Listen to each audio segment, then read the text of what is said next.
मेरे 10th juniors, इस video में हम लोग स्मार्ट समरी कवर करेंगे चैप्टर भोली। ठीक है, मतलब भोली चैप्टर की हम इसमें स्मार्ट समरी कवर करेंगे, जो आपकी सेकेंड बुक का चैप्टर है। ठीक है, सेकेंड बुक आपकी कौन सी है बेटा? सेकेंड बुक है आपकी फुटप्रिंट विदाउट फियर। ठीक है, तो उसका ये चैप्टर है। ठीक है, ये अब वेरी इंपॉर्टेंट चैप्टर है आपके बोर्ड्स के लिए। क्यों क्यों वेरी इंपॉर्टेंट बोला मैंने? बिकॉज इस चैप्टर से आपको क्वेश्चन हर एक ईयर में मिलेगा ही मिलेगा। ठीक है, इसके चांसेस ज्यादा है कि इससे क्वेश्चंस पुट ऑन होगा ही होगा आपके बोर्ड में। ठीक है, तो इसलिए बेटा ये चैप्टर हमारे लिए क्या बन जाता है? इंपॉर्टेंट बन जाता है। ठीक है, चलो तो बेटा ऐसे ही तरीके से हमने आपका जो इस चैप्टर, ये जो आपकी सेकेंड बुक है उसका जो फर्स्ट चैप्टर है उसकी भी हमने स्मार्ट समरी इस चैनल पे अपलोड कर दिया। अगर आप लोगों ने नहीं देखी है तो मैं नीचे उसको पिन कर दूंगी डिस्क्रिप्शन बॉक्स में। ठीक है, उसकी लिंक आप वहां से जाकर उसको देख सकते हैं। ठीक है, अब बेटा मैंने क्यों उसको स्मार्ट समरी बोला? Why I am not calling it summary? ठीक है, वाई? द रीजन इज, मैंने स्मार्ट समरी बेटा इसलिए बोला है क्योंकि मैंने स्मार्टली कवर किया है पूरी समरी को। मतलब समरी होती है, समरी क्या होती है? समरी लोग आपको पैराग्राफ में दे देते हैं। ठीक है, बट मैंने क्या देखा है बेटा, मैंने ये एनालाइज किया है, ठीक है, कि जितना बच्चों को पॉइंट्स में दोगे ना चीजें, उतनी ज्यादा लर्न होती है। ठीक है, और कम पॉइंट्स में आप जितना चैप्टर का क्या कर दोगे, अगर मेन कंटेंट आप प्रोवाइड कर दोगे ना, तो आपसे बढ़िया स्टूडेंट, आपसे बढ़िया टीचर कोई नहीं है। ठीक है, कोई नीड नहीं है कि बहुत लंबा चौड़ा लिखने की। ठीक है, समरी जितना कम से कम पॉइंट में आप क्या कर दोगे, समराइज कर दोगे चैप्टर की। ठीक है, तो वो आपको डिफाइन करेगा कि आपकी क्या क्वालिटी है। ठीक है, समझ में आ रहा है? तो इसलिए ठीक है, कोई जरूरत नहीं है, क्योंकि नंबर उसको भी मिलना है जिसने एक लाइन में प्रॉपर आंसर दिया, नंबर उसको भी मिलना है जिसने 4 लाइन में उसी चीज को आंसर किया। ठीक है, लिखा दोनों ने सेम चीज है, डिफरेंस बस इतना है, उसने स्मार्ट वर्क किया, उसने एक लाइन में आंसर लिख दिया, और बेटा और किसी ने हार्ड वर्क किया, 4-5, 5-5, 6-6 लाइन का उसने पूरा स्टोरी समझाने लगा वो। ठीक है, तो ये बेटा नहीं होता है। ठीक है, आप बेटा, आपका टेक्नोलॉजी का जमाना है, आपको स्मार्ट होना पड़ेगा। ठीक है, आपको प्रो होना पड़ेगा। ठीक है, तो इसलिए बेटा मैंने इसका स्मार्ट समरी नाम रखा है, समरी नहीं रखा है। समरी आपको कहीं पर भी मिल जाएगा। ठीक है, आपको कोई भी वेबसाइट पे मिल जाएगा, कोई किसी भी आपके चैनल पे मिल जाएगा, कहीं पर भी मिल जाएगा। ठीक है, समरी समरी तो आप कहीं से, मतलब अगर आप कहीं से भी किसी रिसोर्सेज से भी आप देख सकते हो, किसी बुक से भी आप देख सकते हो। ठीक है, समरी तो आपको लर्न करनी है तो वहां से कर लो, लेकिन बेटा स्मार्ट समरी करनी है तो हमारे चैनल पे आओ। ठीक है, हमसे जुड़ो।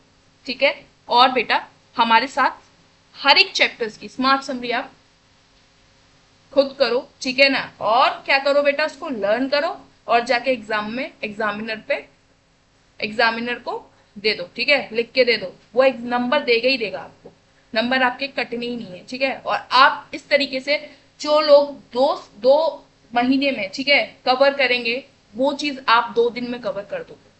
समझ में आ रहा है? तो स्मार्ट कौन हुआ? वो क्या आप लोग हुए। ठीक है, जो चीज वो 2 महीना लगे, उन्होंने 2 महीने में पूरा चैप्टर सीखा, उसकी समरी ली, याद करी, आपने 2 दिन में कर ली, क्योंकि 2 दिन, hardly 2 days are enough for these 10 lines. ठीक है, इन 10 लाइनों के लिए आपके पास 2 दिन इनफ है। ठीक है, क्योंकि क्या है, एक दिन में 5 लाइन याद कर लो, दूसरे दिन में 5 लाइन याद कर लो। अगर आप वीक हो, अगर आप बिल्कुल ही इंग्लिश में वीक हो, आप रटते हो, तो वो रटना भी हो जाएगा पॉसिबल। ठीक है, क्योंकि 5 लाइन एक दिन में याद करो, 5 लाइन जो नेक्स्ट 5 लाइन है वो आप दूसरे दिन में याद करो, 2 दिन में खत्म होना ही होना है, कितना भी बुद्धू से बुद्धू बच्चा हो। ठीक है, तो मैंने बेटा ये जो स्मार्ट समरी है, ये इस वे में आपको प्रोवाइड करी है कि अगर इसमें कोई आपका जो बच्चा बिल्कुल ही वीक हो, जिसको इंग्लिश में फोबिया हो, ठीक है, इवन यूपी बोर्ड के भी देख रहे हो बच्चे, ठीक है, वो भी इससे क्या कर सकते हो बेटा, कुछ ना कुछ बेनिफिट ले पाए। कुछ ना कुछ तो मैं बहुत ही कम बोल रही हूँ, आप 100% बेनिफिटेड है वीडियो। ठीक है, आपके लिए। ठीक है, तो चलो बेटा अब हम स्टार्ट करते हैं। ठीक है, हमारे भोली चैप्टर की स्मार्ट समरी। तो सबसे पहले बेटा बताएंगे हम कि भोली जो चैप्टर है इसमें कैरेक्टर्स कितने हैं। First we define characters of this chapter. तो देखो पहला कैरेक्टर क्या है बेटा, पहला कैरेक्टर एक यंग गर्ल है जिसका नाम क्या है, भोली है। ठीक है, तो भोली एक यंग गर्ल आपकी फर्स्ट कैरेक्टर है। लिख देती हूँ। फर्स्ट कैरेक्टर जो है वो आपकी भोली है, शी इज यंग, ठीक है। नेक्स्ट कैरेक्टर कौन सा है बेटा, ये आपका पहला कैरेक्टर हो गया। नेक्स्ट कैरेक्टर है his father, her father, her father, इसके फादर है, उसका नाम क्या है, रामलाल, ठीक है। तो फादर का नेम क्या है, रामलाल। फिर हम देखेंगे बेटा थर्ड पे, थर्ड कैरेक्टर क्या है बेटा, हर टीचर, ठीक है, उसकी टीचर। एंड जो फोर्थ कैरेक्टर है जिससे उसका क्या हो रहा था बेटा, शादी हो रही थी, ठीक है, टू हुम शी मैरिड, ठीक है, दैट इज बिसंबर, ठीक है। तो बिसंबर नाम का एक आपका मैन था, उससे उसकी क्या हो रही थी बेटा, शादी तय हुई थी, ठीक है। तो दीज आर फोर कैरेक्टर्स, ये आपके फोर कैरेक्टर्स हैं। आपको ये दिमाग में रखने कि यही फोर कैरेक्टर्स आपको इस पूरी समूह में मिलेंगे, ठीक है। कौन मिलेगी, एक लड़की मिलेगी जिसका नाम भोली है, ठीक है। उसके पापा का नाम रामलाल है, ठीक है। उसकी टीचर, टीचर मतलब उसके गुरु। एंड आपका बेटा जो फोर्थ है दैट इज जिससे उसकी शादी होने वाली थी, दैट इज बिसाम्बर, ठीक है। चलो, तो यही फोर कैरेक्टर्स के इर्द गिर्द हमारी ये पूरी समरी होगी। चलो, हमने आप कैरेक्टर्स भी आपको बता दिए। चलो अब स्टार्ट करते हैं हम अपनी समरी को। फर्स्ट पॉइंट पढ़ते हैं। भोली, whose real name is Sulekha, was the youngest daughter of Ramlal. Ramlal is a village revenue officer, ठीक है। भोली क्या है बेटा, भोली का रियल नेम क्या था, भोली का रियल नेम था सुलेखा। क्या था बेटा, रियल नेम जो था वो दैट इज सुलेखा। सुलेखा उसका रियल नेम था। उसको प्यार से सब भोली बुलाते थे, लेकिन उसका रियल नेम क्या है, सुलेखा था। और वो यंगेस्ट डॉटर थी। यंगेस्ट का मतलब है सबसे छोटी बेटी थी, किसकी, रामलाल की, ठीक है। और रामलाल कौन था, रामलाल अपने ही गांव का क्या था, रेवेन्यू ऑफिसर था। क्या था, अपने ही गांव का रेवेन्यू ऑफिसर। अब रेवेन्यू ऑफिसर क्या होता है, रेवेन्यू ऑफिसर आपने देखा है गांव में ना टैक्स लेते हैं, तो वो टैक्स कलेक्शन जो होता है ना, जो गांव का टैक्स कलेक्ट करता है वो गांव का रेवेन्यू ऑफिसर करता है, ठीक है। तो रामलाल वो, ठीक है। सेकेंड पॉइंट कहता है हमारा, शी वॉज कॉल्ड भोली, शी वॉज कॉल्ड भोली meaning simpleton because she was slow to learn due to a childhood illness and an accident that left her face scared. देखो क्या हो गया था बेटा, शिव क्यों उसको भोली, सेकंड में बोला जा रहा है कि उसका नाम जब सुलेखा था तो उसको भोली क्यों बुलाते थे लोग, ठीक है। तो रीजन बता रहा है, सेकंड में क्या बता रहा है कि भोली उसको क्यों बुलाते थे, इसका रीजन बता रहा है, ठीक है। क्यों बुलाते थे बेटा, बेटा क्योंकि वो स्लो टू लर्न थी, ठीक है। वो चीजें लर्न करने में बहुत धीरे थी, ठीक है। और बेटा वो धीरे क्यों थी, क्योंकि बेटा उसको ना बचपन से ही ना वो बीमार रहती थी। और बेटा बचपन में उसके साथ एक एक्सीडेंट हुआ था जिसकी वजह से उसका जो फेस है, फेस पे क्या आ गए थे बेटा, स्पॉट्स क्रिएट हो गए थे, दाग क्रिएट हो गए थे, ठीक है। जिसकी वजह से वो थोड़ा अपने आप को अंडर कॉन्फिडेंस समझती थी, अपने आप को समझती थी कि यार मैं बहुत कम हूं, मैं लोगों से कम हूं, ठीक है। तो ये फीलिंग उसके अंदर शुरू से थी। और इस वजह से, और बेटा वो शाई थी, दूसरा नेचर क्या है उसका, शाई नेचर था, वो थोड़ा कम बोलती थी, ठीक है। इस वजह से लोग क्या बोलते थे, लोग बोलते थे अरे ये भोली है, ठीक है। बोलते हैं ना हम लोग भी, अगर बहुत ही सीधा बच्चा होता है तो बोले ये तो बहुत भोला है, ठीक है, या तो ये तो बहुत भोली है, लड़की को बोलते हैं। तो सेम ऐसे ही बेटा उसको इसलिए भोली कहते थे, क्यों, क्योंकि वो स्लो टू लर्न थी, लर्न चीजों को लर्न करने में बहुत धीरे थी। दूसरी चीज थी बेटा वो बचपन से ही क्या रहती थी, बीमार रहती थी। और उसके एक्सीडेंट की वजह से क्या हो गया था, उसके फेस पे कुछ स्पॉट्स क्रिएट हो गए थे, कुछ दाग क्रिएट हो गए थे, जिसकी वजह से बेटा वो क्या रहती थी, हमेशा अंडर कॉन्फिडेंट रहती थी। अंडर कॉन्फिडेंट मतलब उसके अंदर कॉन्फिडेंस लेवल एकदम जीरो था ही नहीं, ठीक है। तो ये हो गया हमारा सेकेंड पॉइंट। थर्ड पॉइंट है हमारा, she also stammered making her shy and withdrawn. क्या होता था बेटा, वो थोड़ा बहुत ना, स्टेमर्ड का मतलब होता है हकलाना, थोड़ा थोड़ा रुक रुक के बोलना, ठीक है। तो वो ना थोड़ा थोड़ा रुक रुक के भी बोलती थी, जिसकी वजह से वो और ज्यादा शर्मीली थी, ठीक है। वो बोलती ही नहीं थी, कुछ चीजें ओपन ही नहीं करती थी अपनी चीजें, ठीक है। क्यों, क्योंकि वो ये बोलती थी कि लोग मेरा मजाक उड़ाएंगे, क्योंकि बहुत से लोग होते हैं ना जो हकलाने पन का क्या करते हैं बेटा, मजाक उड़ाते हैं, उड़ाते हैं ना, बहुत से लोग देखे होंगे, ठीक है। वो लोग अपनी तरफ नहीं देखते हैं। बट हमेशा ध्यान रखो, जब आप एक फिंगर दूसरे की साइड कर रहे होते हैं, जिस व्यक्ति की मजाक उड़ा रहे होते हैं, ये समझ लीजिए उस समय अपने आप को भी आप आईने में देखिए कि आप क्या है, ठीक है, क्योंकि आपके अंदर भी कुछ ना कुछ कमियां होंगी, ठीक है। तो कभी भी किसी का मजाक नहीं उड़ाना चाहिए, ठीक है। क्यों क्यों क्यों ऐसा मैं बोल रही हूँ, बिकॉज क्या है बेटा, सबको भगवान ने अपने अपने अकॉर्डिंग बनाया है, ठीक है। उस पर किसी का बस नहीं है। अगर किसी को कोई कमी दी है भगवान ने, तो जरूरी नहीं है कि आप परफेक्ट हो, आप भी किसी ना किसी चीज में क्या होगे, कम ही होगे, ठीक है ना। जरूरी नहीं है कि आप अगर लुकिंग वाइज में स्मार्ट हो तो आपकी क्वालिटीज भी अच्छी है, नहीं, क्या पता आप कुछ गलत क्वालिटीज हो आपके अंदर, ठीक है, कुछ गलत हैबिट्स हो आपके अंदर, ठीक है। सब चीज किसी इंसान में परफेक्ट नहीं हो, ठीक है। तो यही सेम रीजन था कि भोली का भी, कि थोड़ा वो भोलापन रखती थी अपने अंदर, क्यों, और वो नहीं बोलती थी, वो शर्मीली थी, कि वो अपनी बातों को ओपन नहीं करती थी। क्यों नहीं करती थी, क्योंकि वो डरती थी कि सोसाइटी उसको कैसे रिएक्ट करेगी, मे बी शायद सोसाइटी उसको नेगेटिवली रिएक्ट करे, ठीक है, सोसाइटी उसका मजाक उड़ाए, ठीक है। तो इसलिए बेटा वो क्या करती थी, बहुत शाई थी, और वो थोड़ा हकलाती थी, इसलिए भी थोड़ा शाय रहती थी, ठीक है। चलो फोर्थ पॉइंट क्या है, when a school was opened in the village, फिर क्या हुआ बेटा, जब गांव में एक स्कूल खुला तो her father decided to send her there despite initial objection from her mother, ठीक है। कहने का मतलब ये है कि जब स्कूल खुला, ठीक है, यहां से यहां तक का मतलब है कि जब स्कूल खुला गांव में, तो उसके पापा ने डिसाइड किया कि वो उसको कहाँ भेजेंगे, स्कूल भेजेंगे, ठीक है, मतलब भोली को उन्होंने डिसाइड किया, उसके फादर ने डिसाइड किया, मतलब रामलाल ने डिसाइड किया कि वो क्या करेगा, अपने बच्चे को स्कूल भेजेगा, ठीक है।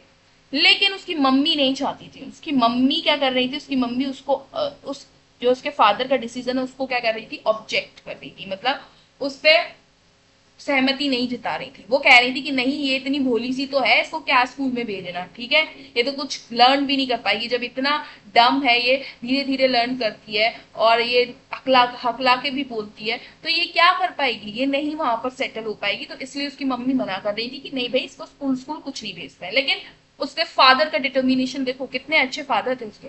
उसके फादर ने बोला नहीं, मैं तो अपनी बच्ची को स्कूल भेजूंगा, वहां कुछ ना कुछ ये सीखेगी, जो ये अंडर कॉन्फिडेंस है, मे बी शायद ये कॉन्फिडेंस गेन कर ले वहां पर, ठीक है, इसके अंदर खुद ही साहस आए, ठीक है। चल, तो उसके फादर ने भेजा, उसकी मम्मी के मना करने के बावजूद। फिफ्थ पॉइंट में क्या है बेटा, at school the teacher was kind and encouraging. School पे क्या था बेटा, अब आता है अब कौन आती है बेटा, उसकी टीचर। अब उसकी जिंदगी में उसकी टीचर आती है, जो बहुत बड़ा इम्पैक्ट छोड़ के जाएगी उसके ऊपर, बहुत बड़ा रोल क्रिएट करके जाएगी, उसकी लाइफ को फुली चेंज कर देगी, ठीक है। क्या करेगी, at school the teacher was kind and encouraging. उसके स्कूल में क्या था बेटा, उसके स्कूल में जो उसको टीचर मिली ना, वो बहुत ज्यादा काइंड थी, मतलब बहुत ज्यादा दयालु थी और इंकरेजिंग थी। वो हमेशा हर एक स्टूडेंट को क्या करती थी, इंकरेज करती थी, बोलती थी कि तुम ये कर सकते हो, ठीक है। वो कभी भी किसी भी स्टूडेंट को डिस्करेज नहीं करती थी, ठीक है, कभी भी किसी को क्रिटिसाइज नहीं करती थी कि तुम तो कुछ नहीं कर पाओगे, तुम तो कुछ नहीं जानते, ऐसे वर्ड्स नहीं यूज करती थी। वो हमेशा कहती थी कि नहीं, तुम अच्छा कर जाओगे, ठीक है। वो हर एक स्टूडेंट को कहती थी, इवन वीक स्टूडेंट है उसको भी क्या करती थी, वो इंकरेज करती थी, उसको भी बोलती थी कि नहीं, तुम अच्छा कर जाओगे, ठीक है। तो इससे क्या होता था बेटा, इससे बेटा जो भोली थी ना, वो थोड़ा थोड़ा ओपन होने लगी उस टीचर से। क्यों, क्योंकि भोली को वो समझने लगी, वो टीचर जो है वो भोली को समझने लगी। कभी भी भोली को उसने क्या कहा, हार्ड वर्ड्स नहीं बोले उसको, भोली को हमेशा उसने इनकरेज किया, उसने बोला कि नहीं, तुम कर सकती हो, ठीक है, तुम्हारे अंदर कॉन्फिडेंस की कमी है, तुम जैसी भी हो, तुम परफेक्ट हो, ठीक है। भोली को ये विश्वास दिलाया, किसने, उस टीचर ने, ठीक है। एंड हेल्पिंग भोली टू गेन सम कॉन्फिडेंस, ठीक है। और क्या किया, उसने हेल्प किया भोली को कि वो कुछ अपने अंदर कॉन्फिडेंस लेकर आए, ठीक है। सिक्स पॉइंट, चलो चलते हैं। ईयर्स लेटर, मतलब कुछ सालों बाद, Bholi's parents arrange her marriage to Bishambar, a wealthy but the older and greedy man. इसका मतलब सिक्स पॉइंट क्या कह रहा है कि कुछ सालों बाद क्या हुआ, भोली के पेरेंट्स ने उसकी मैरिज अरेंज कर दी, मतलब उसकी शादी अरेंज कर दी, किसके साथ, बिसाम्बर के साथ, ठीक है।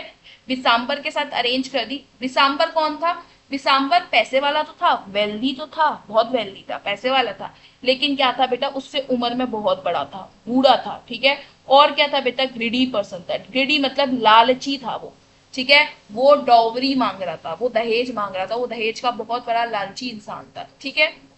चलो सेवेंथ पॉइंट में क्या है बेटा, on the wedding day December demanded more dowry after noticing Bholi's pockmarks। यहाँ पर सेवेंथ पॉइंट में बेटा क्या है, जब वेडिंग डे पे, मतलब जब शादी का दिन था, तो जो बिसाम्बर था, ठीक है, उस बिसाम्बर कौन था बेटा, भोली का होने वाला पति, ठीक है। तो वो क्या करने लगा, वो बोला कि नहीं भाई देखो भोली के इतने ज्यादा क्या है, दाग हैं, पॉकमार्क्स हैं, ठीक है, चेहरे पे, तो मैं क्या करूंगा, मेरे को और डॉरी चाहिए, मैं इतनी डॉरी से नहीं मांगूंगा। जैसे अगर उसकी शादी 20 लाख में तय हुई थी, ठीक है, बोला था कि उसके पेरेंट्स ने बोला था मैं हम लोग आपको 20 लाख रुपीज देंगे एज ए डॉरी, ठीक है। तो दिसंबर ने जब होली का चेहरा देखा वेडिंग डे पर, तो उसने क्या कर दिया, इसको बढ़ा दिया डॉरी को, बोला कि नहीं अब मैं 40 लाख। क्यों 40 लाख लूंगा, क्यों लेगा बेटा वो 40 लाख, क्योंकि भोली के चेहरे पे क्या है, दाग है, ठीक है, इसलिए पॉक मार्क्स है, ठीक है, जो उसका इंसिडेंट हुआ था जिसकी वजह से उसका चेहरा खराब हो गया था। चलो, तो अब एक पॉइंट में देखेंगे हम, टू एवरीवन्स शॉक, इससे इस जब बिसाम्बर ने ये डिमांड करी कि मैं डॉरी कुछ ज्यादा लूंगा, तो क्या हो गया बेटा, तो ना सब लोग शॉक रह गए, इवन जो भोली के फादर हैं वो भी शॉक रह गए, ठीक है, कि फिर भोली के फादर और ये भोली के जितने भी घर वाले हैं वो सब क्या रह गए बेटा, शॉक रह गए। Bholi boldly refused to marry him, showing her new found courage. Bholi ने क्या किया बेटा, भोली ने यहाँ पर स्टैंड लिया अपने लिए और बोला कि मैं इस आदमी से शादी नहीं करूंगी। Bholi boldly refuse to marry him, Bholi ने बहुत ही साहस से कहा कि मैं इससे शादी नहीं करूंगी। और यहाँ पर लोगों ने भोली के अंदर एक नया करेज देखा, एक नई हिम्मत देखी, ठीक है, जो इससे पहले नहीं थी। भोली कभी भी किसी को जवाब नहीं देती थी, बहुत सिंपल लड़की थी, बहुत भोली लड़की थी, ठीक है, लेकिन यहाँ पर क्या हुआ, उसने बोल्डली खड़ी हुई वो और बोला कि मैं इससे शादी नहीं करूंगी, ठीक है। और ये करेज देख के सब लोग शॉक हो गए, ठीक है, क्यों, क्योंकि इससे पहले भोली ने ऐसा करेज दिखाया नहीं। और ये करेज किसकी वजह से आया, किस पर्सन की वजह से आया जो उसकी लाइफ में आया, टीचर, ठीक है, उसकी टीचर की वजह से आया। क्यों, क्योंकि उसकी टीचर ने बहुत इंकरेज किया, उसके अंदर कॉन्फिडेंस भरा, ठीक है। चलो, 9, पॉइंट नंबर 9 है, she declared that she would remain unmarried and serve her parents while teaching in the village school। उसने डिक्लेयर किया कि हम कोई बात नहीं, मैं पूरी जिंदगी भर क्या रहूंगी, अनमैरिड रहूंगी, मतलब मैं शादी नहीं करूंगी, ठीक है, मैं हमेशा क्या रहूंगी, अनमैरिड रहूंगी। एंड क्या बोला उसने, और मैं अपने पेरेंट्स को क्या करूंगी, जब वो बूढ़े हो जाएंगे तो उनकी टेक केयर करूंगी, उनको सर्व करूंगी, और उसके साथ मैं अपना टीचिंग करियर भी स्टार्ट करूंगी, किसमें, विलेज स्कूल में, गांव के स्कूल में मैं टीचिंग भी करूंगी, ठीक है, ये उसने डिक्लेयर किया। 10th पॉइंट में है, the story highlights themes of self respect, education and empowerment of women. ये स्टोरी से हमें क्या पता चलता है, ये स्टोरी की क्या थीम थी, ये स्टोरी की थीम थी सेल्फ रिस्पेक्ट, कि भोली को पता है कि ये व्यक्ति जो है, ठीक है, जो बिसाम्बर था वो उसको बिल्कुल भी रिस्पेक्ट नहीं कर रहा था, तभी तो वो डॉरी मांग रहा था, ठीक है, तभी तो वो क्या मांग रहा था, दहेज मांग रहा था। तो भोली ने अपने सेल्फ रिस्पेक्ट के लिए वो खड़ी हुई, उसने आवाज उठाई। क्यों उठाई, क्योंकि जब वो उसने क्या पाई, उसने एजुकेशन पाई। तो जब कभी भी ये ध्यान रखो बेटा, इसलिए हमारी गवर्नमेंट भी बोलती है कि एजुकेट वुमेन, ठीक है, educate women. Why educate women, क्योंकि जब वुमेन्स एजुकेट होंगी तो वो अपने सेल्फ रिस्पेक्ट के लिए क्या करेंगी बेटा, फाइट करेंगी, ठीक है, दैट गिव्स करेज, ठीक है, that gives courage to women to fight for her self respect,